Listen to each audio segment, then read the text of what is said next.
রমজানের শেষে এলো খুশির ঈদ। আর মাত্র দুদিন পর খুশির ঈদ।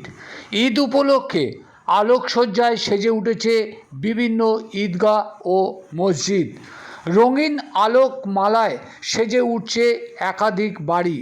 রঙিন আলোক বাতি কিনতে ভিড় উপচে পড়ছে ইলেকট্রিক সরঞ্জাম বিক্রেতার দোকানগুলিতে।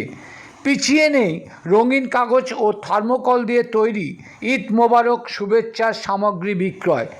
আতর থেকে নামাজের টুপি বিক্রেতার দোকানে দেখা যাচ্ছে ভিড়। পসরা সাজিয়ে বসেছে লাকচা ও সিমাই, কাজু কিচমিচ বিক্রেতার দোকানগুলিতে। ঈদের বাজার পেতে মুদির দোকানে বেড়েছে ব্যস্ততা। আগাম ঈদের শুভেচ্ছা রইল নজরে দেওয়া পেজের পক্ষ হইতে। আমি সজল চট্টোপাধ্যায় আপনাদের আগাম শুভেচ্ছা জানালাম। দেখুন ঈদে সেজে উঠেছে গোটা আলোকসজ্জায় গোটা এলাকা। নমস্কার, আমি সজল চট্টোপাধ্যায়। নজরে দেওয়া পেজের পক্ষ থেকে আগাম ঈদের শুভেচ্ছা। ঈদ মোবারক। তার কারণ আগামীকাল সোমবার থেকে ঈদের দিন কয়েকটা দিন আমি থাকছি জিয়াগঞ্জ, সেহেতু দেগঙ্গায় না থাকার কারণে ঈদের আগাম শুভেচ্ছা জানালাম।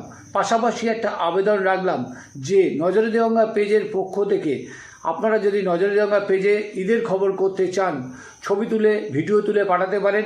আমরা অবশ্যই সেটা জিয়াগঞ্জ থেকে সম্প্রচার করব। সকলকে আগাম ঈদের শুভেচ্ছা জানালাম। ঈদ মোবারক। ভালো থাকুন, সুস্থ থাকুন।